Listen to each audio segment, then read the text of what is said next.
The room is still. Outside, somewhere, the world has not stopped. You can feel it, even from here. The residue of the day, the weight of what was said and what wasn't. But your body is here, in this room, in this dark. Tonight, we are going to visit something very old. A question written by lamplight in a military tent by a man who commanded an empire and still could not quiet his own mind. His question is the same as yours. What is actually mine to carry? And what must I finally let go? That question has an answer. It is very old, and tonight we will find it together. You know what it is to lie here and not be able to stop. The body is ready. The muscles have released their tension. The eyes have closed, and yet the mind is somewhere else entirely, replaying the afternoon, rewriting a sentence you said, rehearsing a conversation that hasn't happened yet, running through a list of outcomes for a situation you have no power to change tonight. This is not imagination at work. It is not creativity finding its night hours.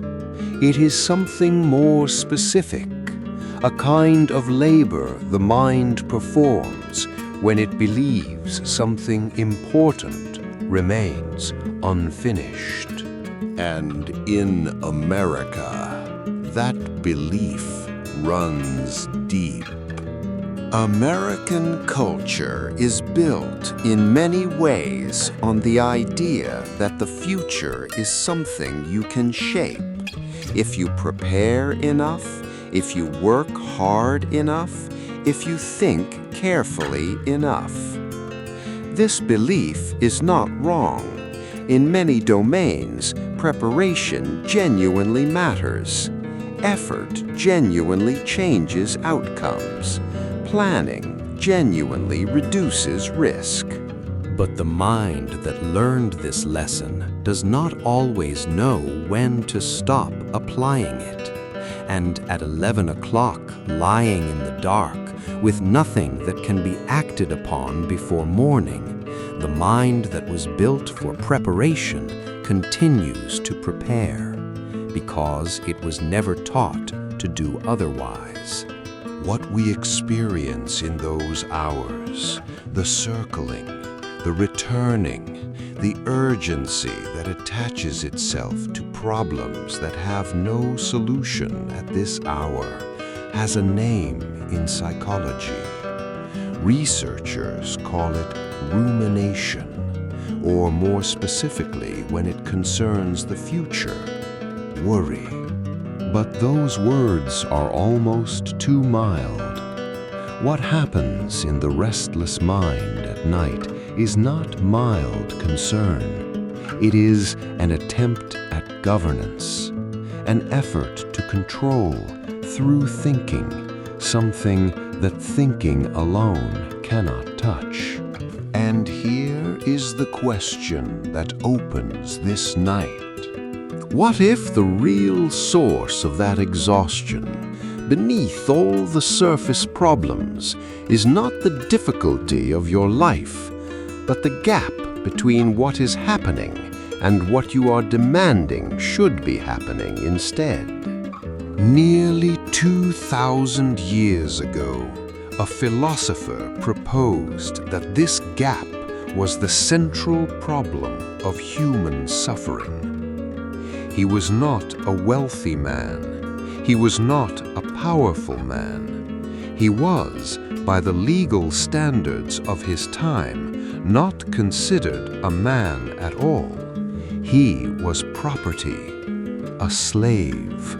His name was Epictetus.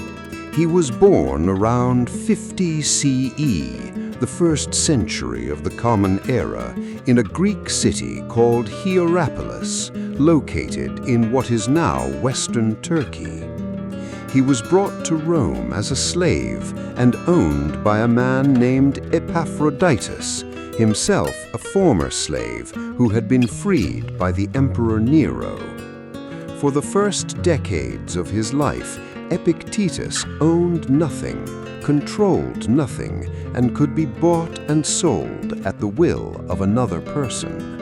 And out of that experience, out of that radical encounter with the absolute limits of human control, he developed one of the most searching philosophical frameworks the ancient world produced. What Epictetus came to teach was this: human suffering does not arise primarily from the difficulty of external circumstances. It arises from the confusion of what is ours with what is not ours, the attempt to govern the ungovernable, the insistence that the world conform to our expectations of it. He wrote, in what became the opening sentence of his most famous work, "Some things are in our control and others are not." 5 words. And yet, in those 5 words, the entire project of his philosophy is already contained. Tonight, we are going to follow that sentence into science, into what modern researchers have discovered about what the worried mind is actually doing and what it costs, and then into philosophy, into the tradition that Epictetus began and that 2 other remarkable figures carried forward. By the end of this hour, you will not have solved anything. The problems will be exactly where you left them, but something may have shifted in how you are holding them. Science did not begin by studying philosophy. It began by studying the body. And for most of the 20th century, researchers who wanted to understand why people couldn't sleep were looking almost exclusively at physiology, at breathing patterns, at muscle tension, at the electrical rhythms of the brain during different stages of sleep. The assumption was reasonable. If sleep is failing, something physical must be failing. The machinery must be broken. It was not until the 1970s and 1980s that a different question began to be asked seriously. Not what is wrong with the body when it fails to sleep, but what is the mind doing in the hours before sleep that is preventing the body from getting there at all? One of the first researchers to pursue this question systematically was an American psychologist named Thomas Borkovec. Borkovec spent the majority of his career at Pennsylvania State University, one of the leading public research universities in the United States, and he dedicated decades to studying a single specific mental process: worry. Not worry in the loose, everyday sense of the word, but worry as a distinct cognitive behavior, a particular pattern of thinking that could be identified, measured, and studied in a controlled setting. Consider a smoke alarm. Its purpose is clear and genuinely useful, to alert you when something is burning. But imagine a smoke alarm that activates not only when there is fire, but when you are cooking dinner, or when the morning light shifts through a window, or when there is no trigger at all, and then cannot be turned off. The alarm was built for safety, but a continuous, unresettable alarm is no longer a safety device. It has become the emergency itself. Borkovec found something structurally similar in the laboratory. Through a series of studies published across the 1980s and into the 1990s, he and his colleagues discovered that worry is not a random overflow of anxiety. It is a highly organized activity. It follows patterns. It serves a perceived purpose. Specifically, the worrying mind is engaged in a form of mental rehearsal, running through possible futures, preparing responses to threats, attempting to arrive at the moment of difficulty already armed. And here is where Borkovec's findings become remarkable. This mental rehearsal, which feels from the inside like useful preparation, is largely ineffective. People who worried extensively about a future event were no better prepared for it than people who had worried less. In many cases, they were less prepared because the energy spent in mental rehearsal is not the same energy required for actual action. It uses the same mental resources without producing the same results. At night, this inefficiency becomes a specific kind of cruelty, because at night there is nothing to prepare for that can actually be reached. The meeting is not happening now. The conversation cannot be had now.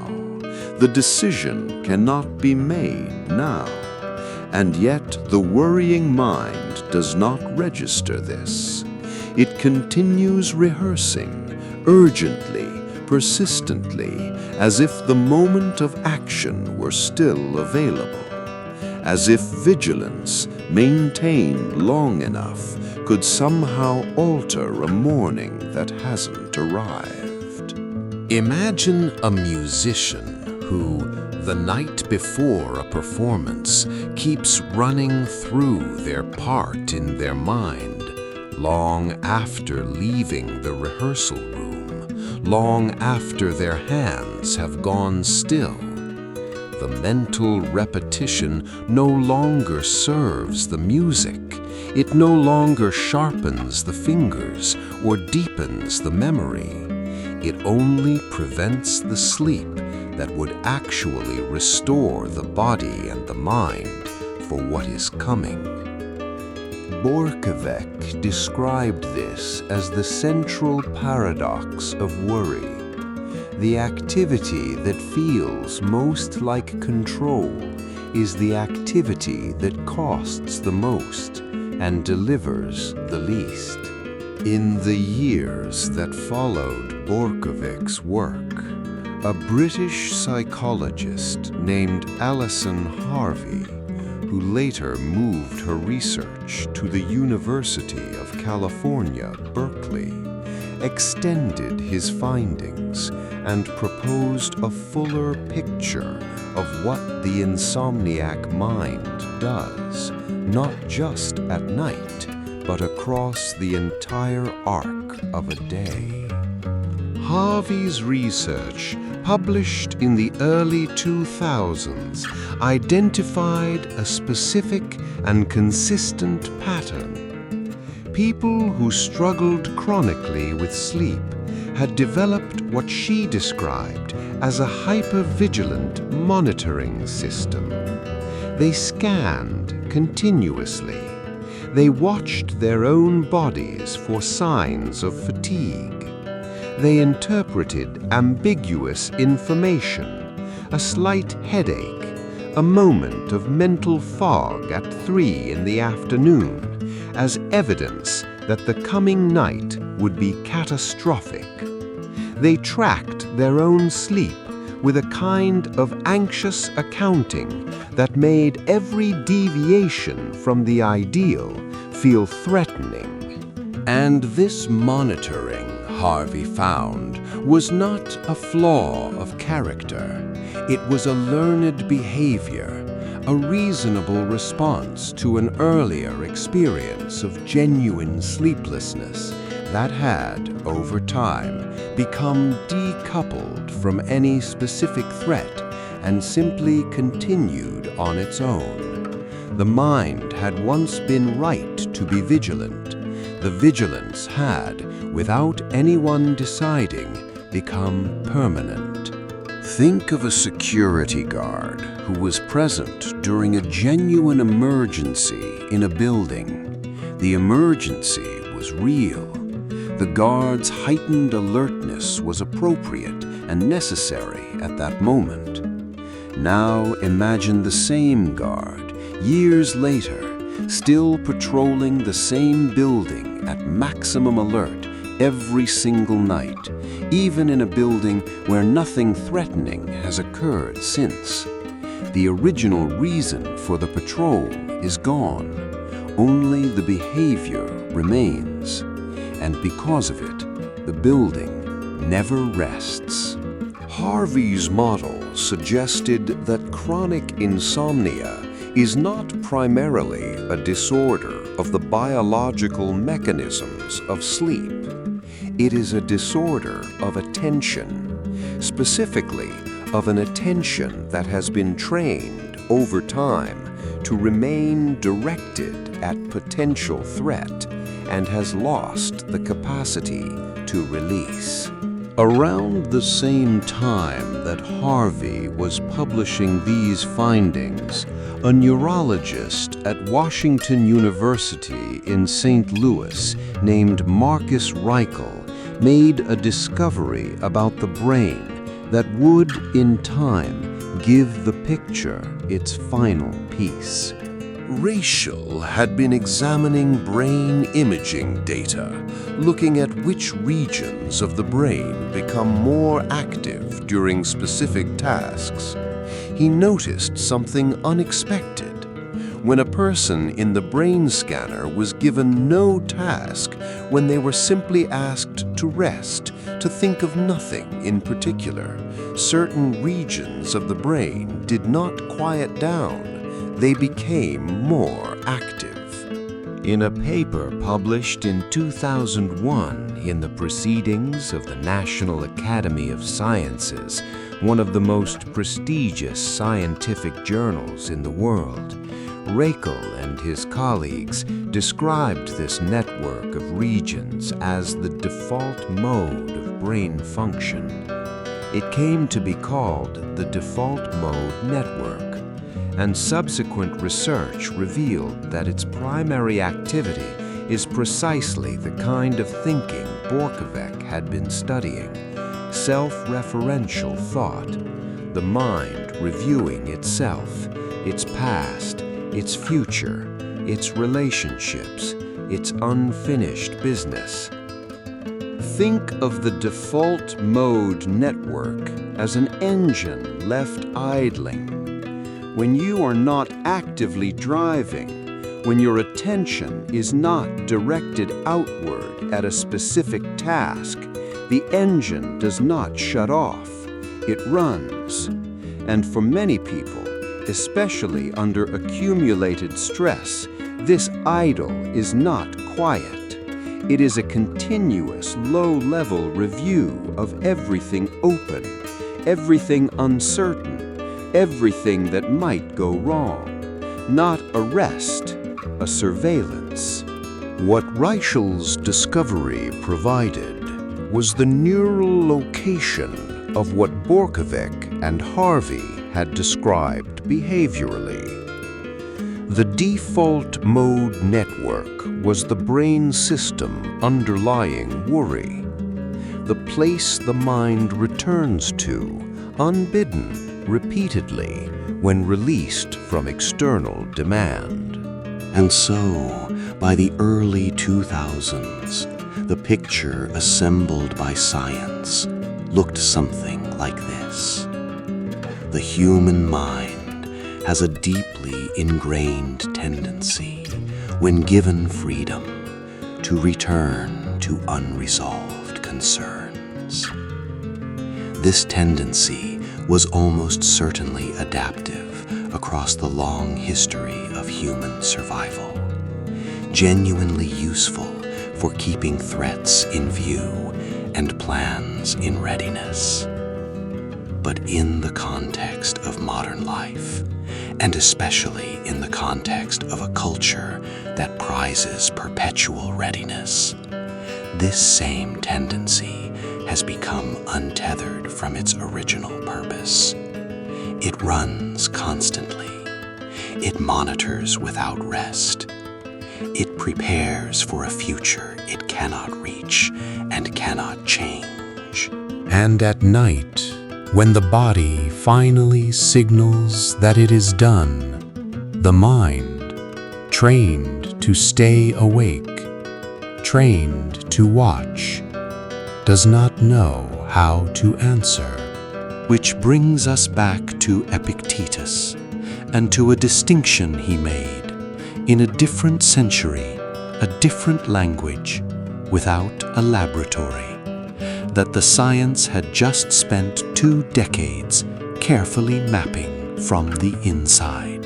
He called it the confusion of what is yours with what is not yours. Science explains the mechanism. It traces the circuit, names the network, measures the cost. But science, for all its precision, does not tell us what to do with the knowledge. That has always been philosophy's task.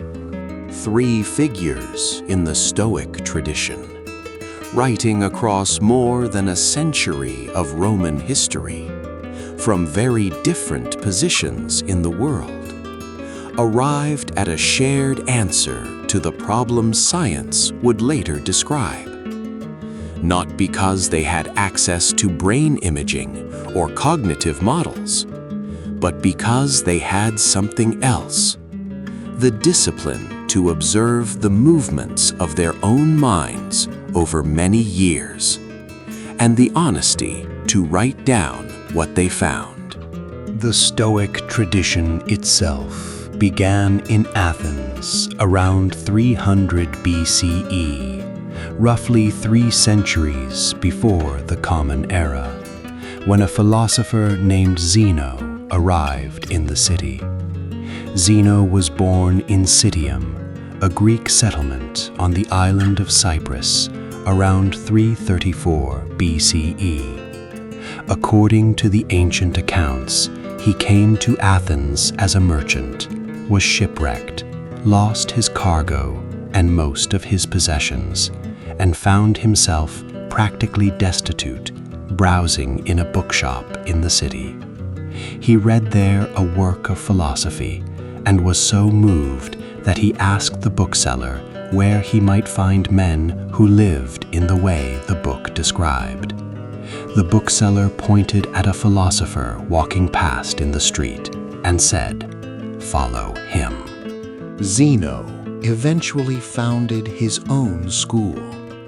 He taught in a public colonnade at the edge of the Athenian marketplace, a covered walkway painted with murals, known in Greek as the Stoa Poikile, the painted porch. His followers were called simply the people of the porch, the Stoics. The tradition Zeno founded was carried through several generations of Greek and Roman thinkers before arriving at the 3 figures who give it its most complete and enduring expression. Epictetus, Seneca, and Marcus Aurelius. 3 men who could not have occupied more different positions in the world. A former slave, a statesman, and an emperor. And yet all 3 returned, again and again, to the same fundamental question. What, in the life of any human being, is genuinely within their reach? We have already met Epictetus, born around 50 CE in Hierapolis, a slave for the first part of his life, freed in adulthood. He eventually settled in the Greek city of Nicopolis, on the western coast of what is now Greece, and founded a school of philosophy. He never wrote anything himself. Everything we have of his thought was recorded by his student Arrian, a Greek historian and military officer, who attended his lectures and compiled them into 2 works. The first, called the Discourses, is a longer collection of his teachings in dialogue form. The second, called the Enchiridion, a Greek word meaning what fits in the hand, a handbook, is shorter and is perhaps the clearest single statement of Stoic practical philosophy that survives. The Enchiridion opens with the sentence we heard earlier. But what follows that sentence is what makes the teaching specific.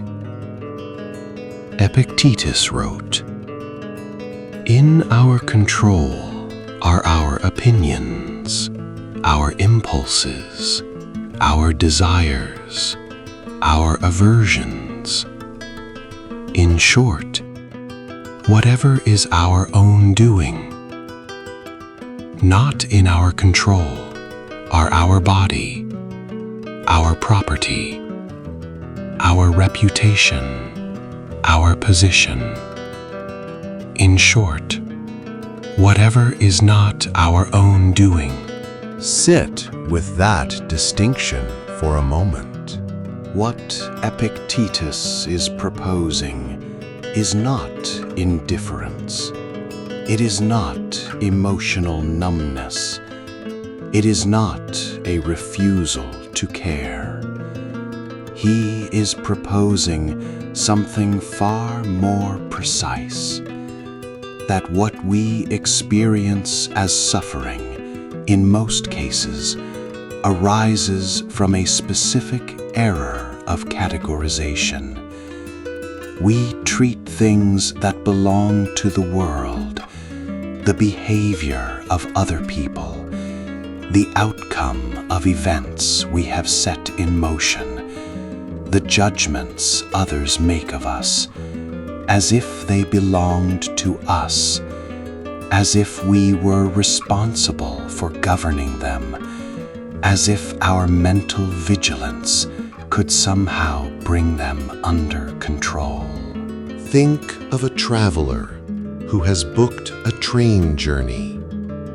The train will depart at a specific time. The traveler cannot change the schedule. They cannot move the tracks. They cannot control the weather along the route.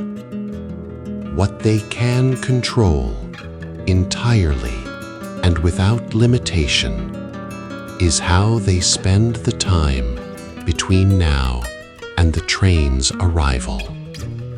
Whether to sit in dread about delays that may never come, or to be fully present in the moment they actually occupy. The train will leave when it leaves. Whether the wait is spent in anxiety or in equanimity does not change the departure time. It only changes what is experienced in the meantime. Epictetus taught that the liberation available through Stoic practice is not liberation from difficult circumstances. It is liberation within them. The slave cannot change his legal status by thinking differently. The emperor cannot prevent a plague by refusing to worry. What they can change, what is always and completely available, is the quality of their own response to what they are given. The Greek word Epictetus used for this governing faculty of the self was prohairesis, usually translated as moral purpose or the power of choice. It refers specifically to the capacity that no external circumstance can reach, the inner movement of assent or refusal, interpretation or reinterpretation that is ours regardless of what the world delivers. The second figure in this tradition was born in what is now Spain, in the city of Cordoba, around 4 BCE. His full name was Lucius Annaeus Seneca. He was brought to Rome as a child and educated there, becoming one of the most influential writers and thinkers of his era, a playwright, an essayist, a philosopher, and for a period of several years, the chief tutor and advisor to the Emperor Nero, one of the most volatile rulers Rome ever produced. Seneca's life was defined by proximity to power he could not control. He watched events move catastrophically often in directions no one had chosen and no one could reverse. He was exiled by one emperor, recalled by a second, elevated by a third, and ultimately ordered to take his own life by the man he had spent years trying to counsel. If anyone understood the practical limits of human control over external events, it was Seneca. And out of that understanding, he wrote with an urgency that is still palpable nearly 2,000 years later. In the 13th of what would eventually be 124 letters written to his friend Lucilius, a collection known as the Epistulae Morales, or Moral Letters, composed in the final years of his life, Seneca offered a formulation that speaks directly to the experience of the restless night. He wrote, in Latin, words that translate roughly as, "We suffer more in imagination than in reality." He meant something specific by this. Not that real hardship does not exist. He had lived enough of it to know otherwise. But he had observed over a lifetime that the mind's projection of future suffering consistently exceeds the actual suffering when the moment arrives. We rehearse catastrophe. We run it forward in vivid detail, inhabiting every version. And in doing so, we experience the thing, or a version of the thing, many times over, before it has even happened. Think of the experience of waiting for medical results. A test that has been completed, whose outcome is already determined as a fixed fact, but which you do not yet know. The result exists, Nothing you do in the waiting period changes it. And yet the mind, in the hours before the call comes, will run through every possibility, inhabit every scenario, feel the full weight of outcomes that may never arrive. By the time the phone rings, you have already experienced in imagination every version of the answer, all but one of which was never real. Seneca's argument was not that we should stop preparing for difficulty. It was that preparation has a proper end. You identify what can be done. You do it. And then you return to the present, the only ground on which actual life takes place. He had a word for the alternative. He called it premeditatio malorum, the premeditation of evils, when applied appropriately.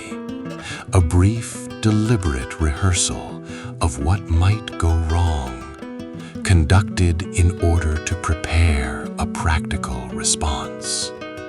But he distinguished this sharply from the open-ended, looping worry that borrows suffering from futures that may never come. The third figure lived in a different register entirely. He was the most powerful person in the Western world during his lifetime, and, by the evidence of his own private writings, one of the most relentlessly self-critical.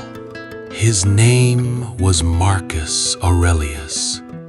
He was born in 121 CE in Rome, into a wealthy and politically prominent family. He was adopted by the Emperor Antoninus Pius and trained from a young age for a role he did not seek.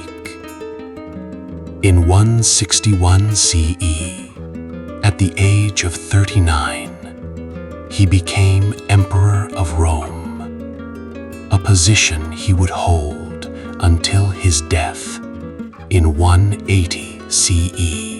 He governed through nearly 2 decades of almost continuous crisis, a devastating pandemic now called the Antonine Plague that killed millions across the empire over roughly 15 years. Wars on the northern and eastern frontiers that required him to spend years in military camps far from the city, and the particular loneliness of a man who, by virtue of his position, had no equals he could speak to honestly. And through all of it, he kept writing. He wrote in Greek, not in Latin, the language of power and administration. He wrote in the private language of thought, in a journal that was never shown to anyone during his lifetime, never prepared for circulation, never polished for an audience. The text that survives, that we now call the Meditations, a title given by later editors, is known in its original Greek as Tais Heauton, to himself. It is the record of a man in private conversation with his own mind. What he wrote over and over in different words and from different angles across 12 books is the same essential thing. The world is not mine to control. My responses. In one of the most searching passages in Book 4, In the translation by the classical scholar Gregory Hayes, Marcus Aurelius wrote, "People try to get away from it all, to the country, to the beach, to the mountains. You always wish that you could too, which is idiotic. You can get away from it any time you like, by going within.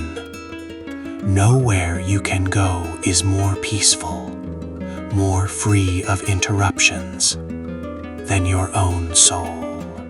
He was writing this as emperor, while managing a plague, while conducting a war, while watching the world move in directions he had not chosen and could not reverse.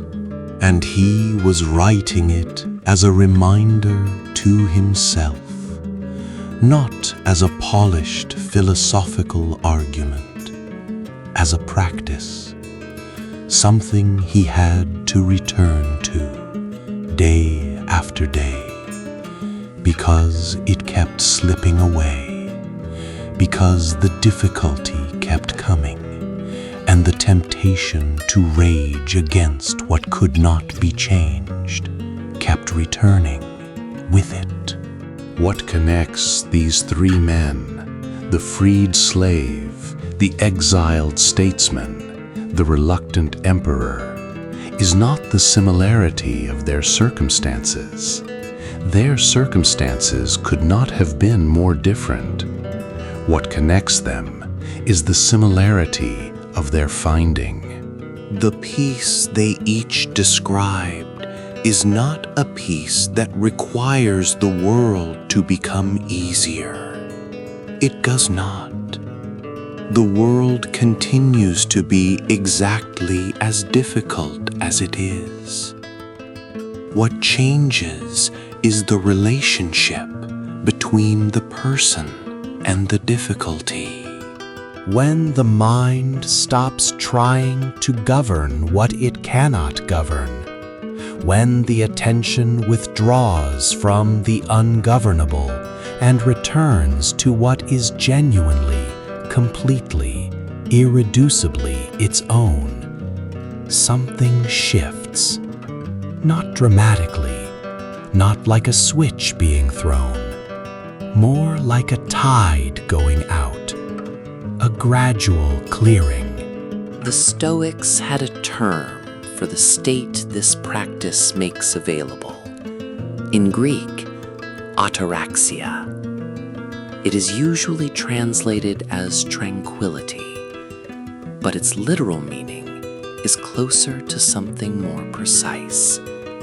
The absence of disturbance, not happiness, not contentment in any ordinary sense, not the absence of difficulty, simply the stillness that is available when nothing inside you is at war with what is outside. Not a destination, a practice, a return. Something you arrive at not by acquiring anything new, but by releasing a particular kind of demand. What is that demand? You already know what it is. You felt it, perhaps earlier tonight. The demand that tomorrow be certain. The demand that what happened today had gone differently. The demand that things beyond your reach, the opinions of others, the outcomes of events already set in motion, the behavior of the world, be somehow within it. That is the demand that costs you the night, and tonight you are invited, gently, without pressure, to set it down. You began this night with a mind still moving, rehearsing, reviewing, trying to hold by thinking what can only be released. This is not a failure. It is what the mind was taught. In a culture that rewards readiness. In a life that required you to stay alert. But the lesson was incomplete. Readiness has a proper season, and this is not it.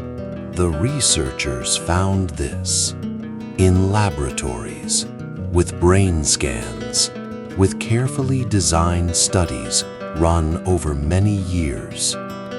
The mind that monitors without rest does not protect. It exhausts. The vigilance that costs sleep does not sharpen the day that follows. It dulls it. And 3 men, centuries before the laboratory, found the same thing by a different path. By watching themselves, by writing down what they saw, by returning day after day, imperfectly, to the same difficult practice. Epictetus, born with nothing, not even his own body, by the law of his time. He found that what was his, the movement of his own judgment, was enough. Seneca, surrounded by the machinery of empire, knowing every mechanism, unable to stop a single gear from turning. He found that the suffering he feared rarely arrived as he had imagined it. Marcus Aurelius, carrying the weight of the known world, and still writing in private, in the dark of a military tent. The world is not mine to fix. My response is, what they found was not a trick, not a technique. It was a way of seeing clearly, without the distortion of demand. What is yours? The quality of your attention, the standard you hold yourself to, the choice made again right now of where to place your mind.